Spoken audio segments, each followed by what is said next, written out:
पूरी दुनिया देख रही है, पूरा हिंदुस्तान देख रहा है, इंडियन डायस्पोरा देख रहा है, पूरा अमेरिका देख रहा है कि इंडिया में कौन जीतेगा, पाकिस्तान देख रहा है, बांग्लादेश देख रहा है, पूरी दुनिया हमारी ओर नजर उठा के बैठी है। साउथ एशिया में बड़ा परिवर्तन होने जा रहा है क्योंकि दुनिया प्रभावित हो रही है। भूकंप, उसका एपिसेंटर कहाँ होता है और कंपन कहाँ सुनाई देते हैं? पता लग रहा है एपिसेंटर तो अफगानिस्तान में, नेपाल में, कंपन भारत में आ रहे हैं, दिल्ली में। ये भारत जोड़ो यात्रा एपिसेंटर है।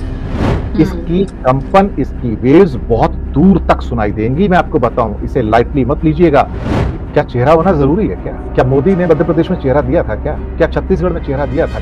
क्या राजस्थान में चेहरा दिया था? क्या एक्चुअली इनका पर्पस है कि आप एक चेहरा दीजिए ताकि मैं इसको प्रेसिडेंशियल फॉर्म में कन्वर्ट कर दूं। चेहरा ना देना ही बेसिकली इंडिया गठबंधन की विक्ट्री है। 2019 में और 2024 में फर्क है। आज की डेट में सुबह की खबर दोपहर को बासी होती है, दोपहर की खबर शाम को बासी होती है। मोदी जी को हफ्ते में 4 बार इवेंट करने पड़ते हैं। दोस्तों, मेरा नाम है कुमकुम बिनवाल। गोदी मीडिया के हिसाब से 2024 के चुनाव के सारे जो दावपेच हैं वो पूरे हो चुके हैं। गोदी मीडिया के हिसाब से 2024 का चुनाव बीजेपी जीत चुकी है और गोदी मीडिया के हिसाब से अगर उसका बस चले तो वो मोदी जी का शपथ ग्रहण समारोह भी करवा दे। लेकिन क्या वाकई ये सब कुछ इतना आसान है? क्या इंडिया गठबंधन के बीच कोई गतिविधि नहीं हो रही? इस बीच एक खबर मैं चाहती हूँ दोस्तों कि आप इस खबर पर देखिए। हिंदुस्तान की खबर है और बहुत करीने से खबर बताती है कि इंडिया गठबंधन के भीतर क्या चल रहा है, जो गोदी मीडिया आपको नहीं दिखाएगा। 3 राज्यों में हार के बाद त्याग को तैयार कांग्रेस अब मिशन 255 पर करेगी काम, 100 सीटों पर यात्रा। तो कैसे कांग्रेस ने अब इस बात को स्वीकारा है कि उसे बड़ा दिल दिखाना होगा और कैसे शत्रपों को साथ लेकर इंडिया गठबंधन ने एक ऐसे चक्रव्यूह रचने की तैयारी की है जिसको भेद पाना बीजेपी के लिए इतना आसान नहीं होगा जितना गोदी मीडिया बता रही है। इस पर तफसील से हमसे बात करने के लिए दिनेश सर जुड़ गए हैं। दिनेश के बोरा जी, जिनका अपना यूट्यूब चैनल भी है, जाना माना नाम है यूट्यूब में, राजनीतिक विश्लेषक और देश की इस वक्त की राजनीति है दिनेश सर से बेहतरीन कोई बात करने के लिए है नहीं। जो कि मैं बात ही कर रही थी दिनेश जी की, ऐसा लग रहा है कि गोदी मीडिया को देखकर कि उनका बस चले तो कल मोदी जी का शपथ ग्रहण समारोह भी करवा दें। लेकिन क्या वाकई ऐसा है कि इंडिया गठबंधन इतना शिथिल पड़ा है कि कुछ हो ही नहीं रहा? क्या वाकई में कांग्रेस के अंदर इस बात को लेकर चर्चा नहीं है कि अब बड़ा दिल दिखाने का वक्त आ गया है और मिशन 255 यानी कि 255 सीटों पर ध्यान केंद्रित रखा जाए और शत्रपों को साथ लेकर एक बड़ा गेम प्लान तैयार किया जाए? जी, आपको नमस्कार, आपके दर्शकों को भी नमस्कार। बहुत बहुत शुक्रिया, आपने मुझे आमंत्रित किया अपने चैनल पर। स्थितियां जो मीडिया के अंदर बताई जा रही हैं वो वैसी है नहीं ग्राउंड के ऊपर। बहुत सारा हिंदुस्तान मैंने भी देखा है और ज़मीन पर मैं भी घूम घूम के देख रहा हूँ, लोगों से बात कर रहा हूँ जो मेरे संपर्क हैं, मेरे मित्र हैं अलग अलग स्टेट्स में। तो पिक्चर वैसी है नहीं जैसी आपको दिखाई जा रही है। यानी कि हर दिखने वाली चीज़ सोना हो ज़रूरी नहीं है। फिलहाल ज़मीन पर जो स्थितियां हैं उसकी वजह से एक्चुअली मैं कहूँ तो बीजेपी के अंदर पैनिक है। ये शायद बहुत कम लोग पहचान रहे होंगे कि भारतीय जनता पार्टी में एक किस्म की छटपटाहट है कि कुछ स्टेट्स में जो मैसिव लॉसेस होने जा रहे हैं उनकी भरपाई कहां से होगी, और उसके लिए नई नई स्टोरियां गढ़ी जा रही हैं। और कई तो ऐसे सर्वेज लाए जा रहे हैं जो ये बताए जा रहे हैं कि शायद एक ऐसा क्लीन स्वीप होने जा रहा है जो भारत ने कभी देखा ही नहीं है। मैं बात करता हूं, चलिए दक्षिण भारत की बात कर लेते हैं। लोग दक्षिण भारत को कई बार बात तो करते हैं लेकिन उतनी गहराई से देख नहीं पाते हैं। जब मैं दक्षिण भारत को देखता हूं तो अगर पहले सबसे छोटा स्टेट केरला उसको देखते हैं, 3.5 करोड़ के आसपास की आबादी है। 3 मेजर रीजन्स हैं। नॉर्थ में जाइए तो आपका कैलिकट रीजन है जिसको कोझिकोड कहते हैं, सेंटर में कोची या एर्नाकुलम है और साउथ में त्रिवेंद्रम है। भारतीय जनता पार्टी का यहाँ पर कोई प्रभाव नहीं है। थोड़ा सा एक प्रभाव आपको यहाँ पर त्रिवेंद्रम के अंदर नजर आएगा, वो भी असेंबली के 1-2 सेगमेंट के अंदर, और थोड़ा सा एक प्रभाव आपको नजर आएगा नॉर्थ में कन्नूर के अंदर जो कि कैलिकट का एरिया है, जहां पर बम विस्फोट की भी काफी घटनाएं हुई हैं और आपको पता दक्षिणपंथी लोग बम विस्फोट करते पकड़े गए हैं। तो वहां पर ये चीजें हैं। वहां की समस्या ये है कि आबादी का जो अनुपात, हिंदू आबादी जो है 50% या उससे थोड़ी सी कम है, बाकी आबादी जो है मुस्लिम्स की और क्रिश्चियंस की ज्यादा है। वहां पर क्रिश्चियंस कुछ समय पहले तक भारतीय जनता पार्टी के फेवर में आते नजर आ रहे थे और मोदी जी उनको कोट भी कर रहे थे। केरल में जाकर उन्होंने काफी उनके साथ जो उनके फादर्स होते हैं मीटिंग भी की थी। लेकिन जब मणिपुर घटा और 254 से ज्यादा चर्चेस को जला दिया गया, ध्वस्त कर दिया गया, तो वहां पर बहुत सारी हलचल मची और वो सारे के सारे अलग होकर चले गए। तो एक बात क्लियर थी कि फिर वो बीजेपी को वोट नहीं मिलेंगे और बीजेपी ने ऑलमोस्ट उनको सरेंडर कर दिया। तमिलनाडु के अंदर हमें एक बहुत आइडियल सिचुएशन है जो लोगों को शायद नजर नहीं आती होगी कि वन ऑफ द बेस्ट कोalition आपको स्टालिन गवर्नमेंट के अंदर मिलेगा। उनके साथ एमडीएमके, वीसीके, छोटी छोटी जो डीएमके टाइप की पार्टियां, जो छोटी वाली डीएमके है, वो सारी हैं, उनको सबको साथ लेके चलते हैं। किसी को 1 सीट, किसी को 2 सीट, किसी को 3 सीट। और जब से अम्मा चली गई तो अन्ना डीएमके बिल्कुल बिखर गई। उनके पास कोई नेता भी नहीं है, उनके पास वो संगठन नहीं है, वो चार्म नहीं है, जिसलिए 39 सीटें जो है, 39 सीटें हैं, वो अगर मैं कहूं कि अन्ना डीएमके उसमें से अगर 3 से 4 सीटें भी हासिल कर ले तो बहुत बड़ी विक्ट्री है। मैं आज की तारीख की बात कर रहा हूं आपसे मैं। और अन्ना डीएमके भी नाराज हो गई, बीजेपी से अलग हो गई, हालांकि बाद में हो सकता सपोर्ट कर दे उसको अनामलाई के चक्कर में। अब आते हैं एक इंपॉर्टेंट स्टेट जिसके बारे में लोगों को बहुत कम पता है, वो है Andhra Pradesh. Andhra Pradesh is a new low hanging fruit for Congress. लोग शायद हैरान हो जाएंगे कि 25 सीटों में से 3 सीटें टीडीपी के पास थीं और 22 सीटें वाईएसआर कांग्रेस के पास थीं। लेकिन हम ये भूल गए कि जितना वोट तेलंगाना और आंध्रा में जो कांग्रेस का वोट है वो इंटैक्ट है, भले वो वाईएसआर के नाम पे है। इस बार वो नहीं होगा। इस बार क्या हुआ है कि रेवंत रेड्डी ने जमीन पर काम किया।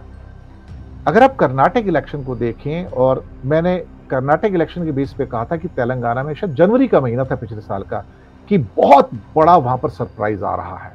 उसका एक बहुत बड़ा रीजन ये था कर्नाटक रिजल्ट के बाद कि जो हैदराबाद कर्नाटक का रीजन था, जो बिदूर है, रायचूर है, ये सारे डिस्ट्रिक्ट, यादगीर है, ये बिल्कुल तेलंगाना के साथ लगे हुए जो डिस्ट्रिक्ट थे, जिसमें आपका आदिलाबाद था और 1-2 डिस्ट्रिक्ट और है लेफ्ट वाले।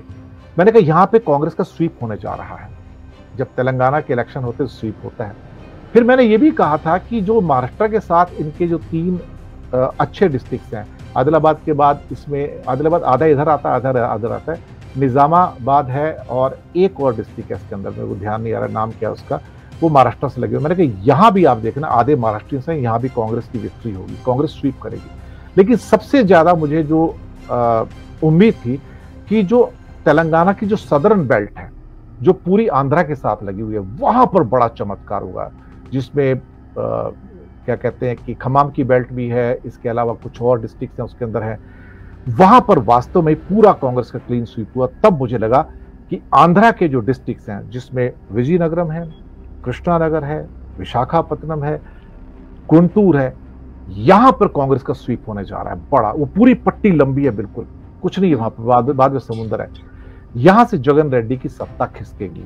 और दूसरा, जो कर्नाटक इलेक्शन में जो आंध्रा के साथ जो डिस्ट्रिक्ट थे, जिसमें एक चित्रदुर्गा है, एक कोलार है और एक और डिस्ट्रिक्ट है, और यहां पर जो डिस्ट्रिक्ट थे आंध्रा के, जिसमें एक चित्तूर था और एक तिरुपति वाला डिस्ट्रिक्ट है जिसमें तिरुपति आता है, वो है। यहां पर मैंने कहा यहां बड़ी विक्ट्री होगी। वाईएसआर खतरे में, मैं आपको बताऊं। और अभी जो डीके शिव कुमार की और चंद्रबाबू नायडू की जो मीटिंग हुई है, वो उसी दिशा में है कि शायद एक समझौता इनका होगा और आप आंध्र प्रदेश को एक सब्सटेंशियल रूप में चेंज होते देखेंगे। वो ये यहाँ पे ये फर्क होने जा रहा है। तेलंगाना ऑलरेडी चला गया जी। लेकिन दिनेश जी, बात यहाँ पर हम उसकी क्यों ना करें? अगर हम दक्षिण भारत की बात कर रहे हैं तो हम उत्तर भारत की बात क्यों ना करें? उस उत्तर भारत की, उस हिंदी बेल्ट की, जिसमें बीजेपी कहती है कि उसके पास ऐसा मास्टर स्ट्रोक है जिसका किसी के पास जवाब नहीं, और वो है 22 जनवरी को होने वाली राम मंदिर की प्राण प्रतिष्ठा। क्या आपको लगता है कि 22 जनवरी के बाद आप जिस जब दक्षिण भारत के राज्यों की गिनती कर रहे हैं, वो उत्तर भारत के राज्य, जहां यूपी और बिहार जैसे राज्य आते हैं, जहां इतनी ज्यादा सीटें हैं, बल्क में सीटें, वहां विपक्ष के लिए कोई स्पेस नहीं बचेगी? नहीं है, बिल्कुल है, स्पेस है। हमें किसी भी ऐसे स्पेकुलेशन में नहीं जाना चाहिए कि ये एक डन डील हो। नहीं, देखिए, आप राजस्थान में 25 में 25 ऊपर नहीं जा सकते, उत्तराखंड 5 में 5 ऊपर नहीं जा सकते, हिमाचल 4 में 4 ऊपर नहीं जा सकते, दिल्ली 7 में 7 ऊपर नहीं जा सकते, हरियाणा 10 में 10 ऊपर नहीं जा सकते, यूपी में ऑलरेडी 62-64 सीटें आपके पास है, उससे ऊपर आप कहाँ जाएंगे ले दे के देखा जाए तो। ऐसा नहीं है, हम सरेंडर नहीं करते, हम जमीन की स्थितियां थोड़ी अलग हैं। हमें एक बात नहीं भूलना चाहिए कि मोदी का मास्टर स्ट्रोक क्या था अभी पिछले 2-3 महीनों के अंदर। मोदी का मास्टर स्ट्रोक राम मंदिर नहीं था। मोदी जानते थे कि राम मंदिर से जीत नहीं मिलेगी, ये फिजल आउट हो जाएगा। उसका रीजन है 2019 में और 2024 में फर्क है। फर्क ये कि जनरेशनल चेंज है। जनरेशनल चेंज की वजह से मुद्दे स्टिक नहीं कर रहे हैं। आज की डेट में सुबह की खबर दोपहर को बासी होती है, दोपहर की खबर शाम को बासी होती है। मोदी जी को हफ्ते में 4 बार इवेंट करने पड़ते हैं। उनका एक मुद्दा जो फिजल आउट हुआ, जो मास्टर स्ट्रोक था, भूलिएगा मत, महिला आरक्षण, जिसके लिए हाइप क्रिएट किया और ना जाने क्या सीक्रेसी रखी कि ये हमको चुनाव जिता कर ले जाएगा। लेकिन उन्हें हैरानी हुई कि 3 दिन के अंदर मुद्दा फिजल आउट हो जाएगा। आप 22 तारीख को गुजरने दीजिए और 26 जनवरी आने दीजिए। मैं आपको यकीन से कहता हूं, हिंदुस्तान के अंदर आपको हिंदी पट्टी में राम जन्मभूमि का मुद्दा भी बिल्कुल खत्म होता हुआ नजर आएगा। मतलब और फिर राम मंदिर के नाम पे वोट मांगना मुश्किल हो जाएगा बीजेपी के लिए, आप ये कहना? वोट मांगेंगे, वो उसको मांगना नहीं छोड़ेंगे, लेकिन मैं ये कह रहा हूं कि उनकी जो रेट ऑफ सक्सेस है वहां पर, जिस हिसाब से उनको मिली है हिंदी पट्टी में, वो उनको नहीं मिलेगी इस बार। इस बात पे यकीन मानिए, क्योंकि कांग्रेस का ग्राउंड उतना गया नहीं है या विरोधी दलों का ग्राउंड इतना नहीं गया है जितना उसको प्रमोट किया जा रहा है। मैं ये कहने की कोशिश कर रहा हूं कि अगर इनके पास पहले 90% सीटें थी हिंदी पट्टी में, 90% नहीं आ रही हैं। ये एक हाइप क्रिएट किया जा रहा है, एक बुलबुला बनाया जा रहा है, एक आखिरी हथियार है राम मंदिर के रूप में कि मैं सबको राममय कर दूं। मैं महाराष्ट्र में, मैं पूरा महाराष्ट्र घूमता हूँ, यहाँ रहता हूँ, पूना जाता हूँ, बाकी जगह जाता हूँ, और मैं देखता हूँ, मैं लोगों से पूछता हूँ राम मंदिर, कहता क्या हो गया राम मंदिर को, बन तो रहा है। मैंने कहा आप कोई प्रतिक्रिया नहीं? भाई छोड़िए ना, धंधे की बात है, काम का टाइम हो भाई, जाने दो हमको। तो कोई यहाँ बात नहीं करता। लोग मुझसे कहते हैं आपके घर में सुबह 4 कॉल आ गए, आपके घर में कोई अक्षत वगैरह पहुंच गए क्या पीले रंग के? मैं कौन से अक्षत भैया? कहता बंबई में नहीं आए क्या? मैंने कहा हो गए, हो सकता है 2-4 घरों में आए होंगे, किसको परवाह पड़ी यहाँ पे? Mumbai, Poona, Nashik, Nagpur, who cares? यहाँ पे किसी को मंदिर जाना है, उठ के शिरडी चले जाएंगे, बाजू में है, बिल्कुल ज्यादा दूर नहीं है। यार बहुत ज्यादा शौक पड़े, मेरे घर में एक बाजू एक और मंदिर है सिद्धिविनायक में, वहां चला जाऊंगा। और मोरोवर अगर कोई राम मंदिर जाएगा भी, मैं कहती हूँ कि अगर भगवान राम तो सबके हैं और आज से पहले भी थे, आज हम रहेंगे तो भी, उससे पहले भी थे, हम हमारे बाद भी रहेंगे, वो तो तीनों लोगों के स्वामी है, उनसे सर्वोपरि कौन है। लेकिन ये गारंटी किसकी है? ये गारंटी कौन लिख के देता है कि अगर राम मंदिर बन गया, उसकी प्राण प्रतिष्ठा मोदी जी ने कर दी तो एक ठप्पा लग गया कि भाई वोट तो मोदी जी का जाएगा? ये कैसे हो सकता है? इसलिए भी हाँ नहीं होगा, नहीं होगा, मेरी बात मानिए, नहीं होगा। ये मुद्दा भी फिजल आउट हो जाएगा। देखिए 22 जनवरी और 22 मार्च और 22 अप्रैल में बहुत फर्क है। हमारे पास 60-70 दिन है। देखिए दुनिया में घटनाक्रम इतनी तेजी से गुजर रहा है कि मैं कभी कभी मतलब सोचता हूं कि हो क्या रहा है। हमें सुबह की घटना शाम को नहीं याद रहती, शाम की सुबह नहीं याद रहती। चीजें इतनी तेजी से घट रही हैं अंतर्राष्ट्रीय स्तर के ऊपर। हम कई जगह पे बैकफुट पे हैं। हम क्या कहते हैं कि वो कई इशू जो कि पन्नू का केस में, उसमें हम बैकफुट के ऊपर हैं। हम चाइना के केस में बैकफुट पे हैं। दूसरी कई घटनाएं घट रही हैं, हम बैकफुट पे हैं। एक छोटा सा ट्रिगर पॉइंट मैं आपको बताऊं, हिंदुस्तानी सब कुछ भूल जाएंगे इस बार। आप एक और ट्रैक्शन भी तो है साथ में, न्याय यात्रा भी तो है। आप क्या समझते हैं कि जब 14 जनवरी से मकर संक्रांति के दिन, हो सकता है मीडिया उसको 8 दिन अवॉइड करे, 10 दिन अवॉइड करे, लेकिन उसके बाद जैसी 25-26 जनवरी आएगी तो आप अवॉइड नहीं कर पाएंगे। बिल्कुल। और इसी को आगे ले जाते हुए दिनेश जी, न्याय यात्रा को लेकर कहा जा रहा है कि राहुल गांधी जिन 15 राज्यों को कवर करने वाले हैं अपनी न्याय यात्रा में, उसमें कम से कम 100 लोकसभा की सीटें आने वाली हैं। और ये तो साथ में है ही। इसके अलावा हमें ये भी महत्वपूर्ण बात रखनी चाहिए दिमाग में कि 2019 और 2024 में एक चीज ये भी बदली है कि तब इंडिया गठबंधन नहीं था।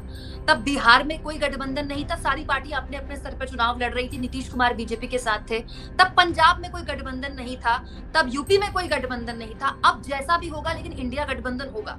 और कांग्रेस के सूत्र बता रहे कि कांग्रेस ये बात समझ गई है कि उसको अब बड़ा दिल दिखाना होगा और क्षेत्रीय दलों के साथ मिलकर काम करना होगा। अगर यूपी बिहार में कम सीटें मिले तो उसमें भी बात एक तरह से अपना दिल उसको अपने दिल को संतुष्ट करना होगा। तो ऐसी स्थितियों में क्या हम ये वाकई में मानते हैं कि चीजें बिल्कुल वैसी हैं जैसी प्रेजेंट की जा रही है? नहीं, ये एक बुलबुला है, गुब्बारा फुलाया जा रहा है मीडिया के द्वारा। उनको यही काम है, गुब्बारा फुलाना है, एक इन्फ्लेटेड इमेज पैदा करनी है उनको। वो पैदा कर रहे हैं, वो उनका काम है। लेकिन इन्फ्लेटेड इमेज को एक पिन लगाओ तो फूट जाती है। ग्राउंड पे सिचुएशन ऐसी नहीं है। मैंने उड़ीसा के लोगों से बात की है, बंगाल के लोगों से बात की है, मैंने कर्नाटक में, मेरे इतने दोस्त हैं, भरे पड़े हैं, बेलगांव से लेके बैंगलोर तक सब लोग हैं, मैं उनसे बात करता हूं। देखिए जो रूरल एरियाज हैं आज भी प्रीडोमिनेंटली जो अपोजिशन के साथ में हैं। वो मैं ये समझ के चलता हूं कि जो अर्बन यूथ है वो काफी हद तक बीजेपी के साथ जुड़ा है हिंदी पट्टी के अंदर। और हमें ये नहीं भूलना चाहिए कि मेरी जो कैलकुलेशन आई थी, एक रिसर्च पेपर आया था, हिंदी पट्टी में करीब 4.25 करोड़ नए वोटर जुड़े हैं हिंदी पट्टी में सिर्फ, जो 18 और 21 साल के बीच के वोटर्स हैं। इनमें से 80% वोटर वो हैं जो इस बार भी जिन्होंने वोट दिए थे, इसमें 60 लाख एमपी में, 60 लाख राजस्थान में और 25 लाख जो छत्तीसगढ़ में थे। इसमें 80% लोगों ने बीजेपी को वोट दिया, and that is the difference between the defeat and the success of Congress and so called BJP actually in the states. वो जो वोट्स आए हैं, यंग वोट्स आए हैं, उसने फर्क पैदा किया। ये यंग वोटर्स व्हाट्सएप यूनिवर्सिटी के वोटर्स हैं, लेकिन ये यंग वोटर्स कर्नाटक के वोटर ऐसे नहीं है, उड़ीसा के वोटर ऐसे नहीं है, महाराष्ट्र के वोटर ऐसे नहीं है, या इसके नीचे की स्टेट के वोटर ऐसे नहीं है। हम हिंदी पट्टी से पूरे हिंदुस्तान को समझने की कोशिश ना करें, उस चश्मे को उतार दें। पूरा का पूरा नॉर्थ ईस्ट जो है अलग ढंग से सोच रहा है, ईस्ट अलग ढंग से सोच रहा है, साउथ अलग ढंग से सोच रहा है, कोस्टल इंडिया अलग ढंग से सोच रहा है, नॉर्थ के अंदर भी कश्मीर अलग सोचता है, पंजाब अलग सोचता है। हम एक हिंदी पट्टी के एक चश्मे से सारे इंडिया को ना देखें। मैं अभी भी मान के चलता हूं कि BJP is in difficult condition. मैं बता रहा हूं आपको, बीजेपी अपने आप को किस ढंग से साउथ से या ईस्ट में जाके अपने आप को इन्फ्लेट करके दिखाने की कोशिश कर रही है कि मैं 400 सीट या 400 पार। जब कोई आदमी कहता है ना 400 पार, ये उसकी इन्फिनिटी कॉम्प्लेक्स का नतीजा है। अपने आप को ज्यादा बहादुर दिखा रहा है कि आदमी की छाती तो 26 इंच की दिखा 56 इंच की रहा है। वो इतनी बात कोई नहीं करेगा। क्या ग्राउंड रियलिटी किसी को नहीं पता कि आप 400 सीटें नहीं ले सकते? आपको पता है कि आप 500 तो आपके पास 500 तो कैंडिडेट नहीं खड़ा करने के लिए, आपके 39 कैंडिडेट नहीं है तमिलनाडु में खड़ा करने के लिए। आपके पास मिजोरम के अंदर 40 सीटों पे 40 बंदे नहीं मिले आपको खड़ा करने के लिए। आपको ये स्थितियां बहुत सारी जगह पर है। तो बीजेपी को तो एक अच्छे कैंडिडेट 450 नहीं मिलेंगे तो 400 कैसे पार कर जाएंगे? मुझे लगता है कि एक साइकोलॉजिकल एक गुब्बारा फुलाया जा रहा है। मैं नहीं मानता कि बीजेपी की विक्ट्री इतनी बड़ी है। बीजेपी तो फिर ये, लेकिन एक सवाल जो हर कोई जानना चाहता है, मोदी नहीं तो कौन? इंडिया गठबंधन वो एक चेहरा क्यों नहीं दे पाए? कहने के लिए खबरें आई कि इंडिया गठबंधन संयोजक बनाएगा नीतीश कुमार को। दो दिन पहले वो खबर बहुत तेजी से उछली, फिर वो खबर कहाँ गई पता नहीं चल रहा। क्या कोई संयोजक बनेगा, नहीं बनेगा, या ये जानबूझकर फैलाया हुआ एक सवाल है? क्योंकि देखिए दिनेश जी, रणनीति ये भी तो हो सकती है कि हर आदमी जो भी क्षेत्र अपने अपने राज्य में मजबूत है, चाहे पश्चिम बंगाल में ममता बनर्जी है या तमिलनाडु में स्टालिन है, वो अपने अपने राज्य में अपने तरीके से बीजेपी को एनकाउंटर करे। ये भी तो एक रणनीति है। जरूरी है कि मोदी के वर्सेस कोई चेहरा देना ही होगा, और अगर नहीं देती है इंडिया गठबंधन तो उसके क्या नुकसान? क्या चेहरा होना जरूरी है? क्या मोदी ने मध्य प्रदेश में चेहरा दिया था? क्या छत्तीसगढ़ में चेहरा दिया था? क्या राजस्थान में चेहरा दिया था? क्या एक्चुअली इनका पर्पस है कि आप एक चेहरा दीजिए ताकि मैं इसको प्रेसिडेंशियल फॉर्म में कन्वर्ट कर दूं। चेहरा ना देना ही बेसिकली इंडिया गठबंधन की विक्ट्री है। जनता पार्टी 1977 के अंदर चेहरा कहां था? उसमें चेहरे तो बाद में आते हैं। हम जो चेहरा लेके आ रहे हैं यहां पर, वो इंडिया गठबंधन का लेके आ रहे हैं। वो भारत का चेहरा है, वो हिंदुस्तान का चेहरा है, भारत का जनमानस है, वो चेहरा है। दरअसल ये अपनी यहां भी कमजोरी छुपाने के चक्कर में है। मैं ये मान के चलता हूं कि इनको डर किससे लग रहा है? इनको डर राहुल से नहीं है, खड़गे से नहीं है, सोनिया से नहीं है, नीतीश से नहीं है। इनको डर है भारत की जनता से, कि भारत की जनता जब चेहरे के रूप में निकल कर आएगी तो इनके लिए दिक्कत है। और शायद इस बार आपको परिणाम वैसे ना मिले जैसे गोदी मीडिया बता रहा है आज की डेट में। शायद ये उनका डर है, और मैं समझता हूं कि ग्राउंड पे सिचुएशन बहुत बदली हुई है। आप 1 फरवरी आने दीजिए, आपको बहुत बदलाव मिलेंगे। और ये शख्स 1 फरवरी को कुछ और लेकर आ रहा है। मैं आपको बताऊं, कोई चैनल चर्चा नहीं कर रहा है। 1 फरवरी को बजट है, पूरा बजट है, और कुछ लोक लुभावन स्कीम्स आने जा रही हैं गरीबों के लिए और मध्यम वर्ग के लिए। और ये स्कीमें महिला सम्मान निधि भी हो सकती है, 1000, 1500, 2000 रुपए की। ये 500 रुपए का सिलेंडर पूरे हिंदुस्तान के लिए भी हो सकता है। ये युवाओं के लिए कोई स्कीम हो सकती है, और ये इनकम टैक्स में छूट भी हो सकती है। मैं आपको बताऊं, अच्छा। तो इसको अभी आप सिर्फ दूसरे जो भावनात्मक मुद्दे हैं सिर्फ उसका कॉकटेल मत समझिए। अभी 1 फरवरी को बहुत कुछ आ रहा है। ये पहला भारत का बजट होगा जो 50 लाख करोड़ का बजट होगा भारत का। ये पहला जी। अभी तक 45 लाख करोड़ का था, तो 10% की जो नॉमिनल वृद्धि होती है वो, 50 लाख करोड़ के बजट में अगर मोदी जी को अभी 7 लाख करोड़ की सब्सिडी है और उसको कंसोलिडेट करके 10 लाख करोड़ की सब्सिडी देनी हो तो दे देंगे, क्योंकि कुशन है पैसे का। और 10 लाख करोड़ की सब्सिडी मतलब आप वोट खरीद सकते हैं। लेकिन आप इंटरिम बजट में सर, इंटरिम बजट में क्या इतना बड़ा बजट होता है? इंटरिम बजट देखिए, चुनाव भी होने, this is called vote on account, this is called vote on account. लेकिन ये परंपरा है, कोई रूल नहीं है। और मोदी जी परंपराओं को तोड़ने के आदी हैं। 2019 के अंदर भी जो बजट आया था, पूरा बजट पेश किया था इन्होंने, वोट ऑन अकाउंट पेश नहीं किया था। इस बार भी वोट ऑन अकाउंट नहीं होगा, ये पूरा बजट देंगे और उसके अंदर कुछ ऐसी स्कीम्स आने जा रही हैं जो आपको शॉक कर सकती हैं।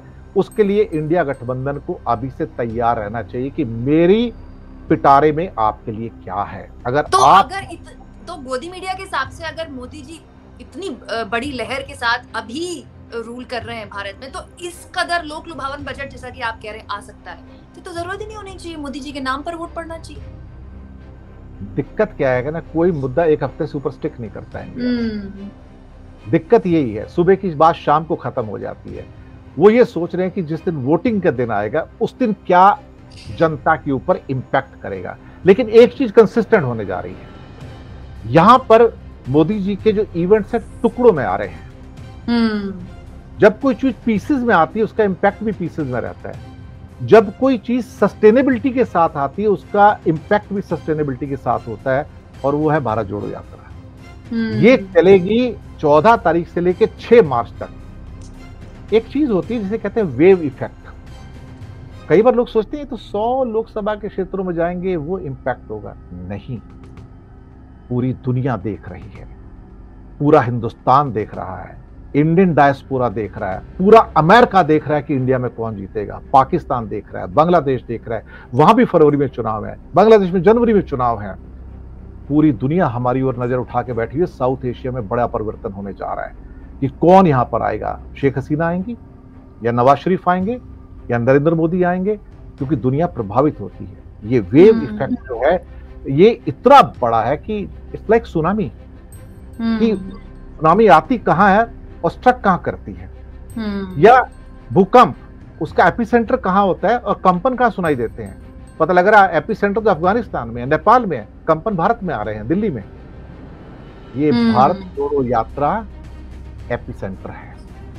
इसकी कंपन, इसकी वेव्स बहुत दूर तक सुनाई देंगी। मैं आपको बताऊं, इसे लाइटली मत लीजिएगा। ये वो चीजें जो पीसेस में नहीं आ रही है, जो सस्टेन होके आ रही है, प्रतिदिन आ रही है, सुबह दोपहर शाम। They will pound your hearts and minds every morning and every afternoon. हो सकता है 30 तारीख तक तो गोदी मीडिया उसको कवर ना करे, लेकिन सोशल मीडिया तो कवर करेगा। And I tell you, almost 60-70 days are more than enough to pound the Indian minds. They can change the Indian mind. They can change the psychology of the people. So मैं कहूँगा wait and watch.